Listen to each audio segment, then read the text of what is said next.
لا الہ الا اللہ کے کیا مزے ہیں یہ تو کرنے سے پتہ چل جائے نا. کبھی تنہائی میں بیٹھ کے لا الہ الا اللہ لا الہ الا اللہ کی ایک تصویر پڑھیں, اپنے دل میں درد لگائیں, پھر دیکھیے اس کا مزہ کیا ہوتا ہے.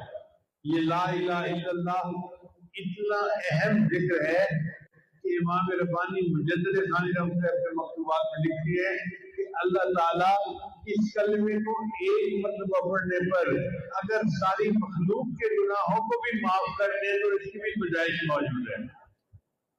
ایک دفعہ کلمہ پڑھنے پر اللہ ساری مخلوق کے گناہوں کو معاف کر دے تو اس کی بھی گنجائش موجود ہے. اب بتائیے اللہ کے یہاں کتنی اہمیت ہے اس کی لا الہ الا اللہ کے ذکر کی, اور ہم کر سکتے ہیں. اب مثلاً آپ لاہور سے جا رہے ہیں اسلام آباد, تو گاڑی میں آپ سے کیا کر رہے ہیں, بیٹھنے کی ہے نا, تو بجائے ادھر ادھر کے خیالات میں بیٹھنے کے لا الہ الا اللہ لا الہ الا اللہ کا ذکر کرتے رہیں. اس ذکر کو اتنا پڑھیں کہ زبان تر ہو جائے. حدیث مبارکہ میں آتا ہے قبر میں سب سے زیادہ جو عمل فائدہ دے گا وہ اللہ کا ذکر ہے.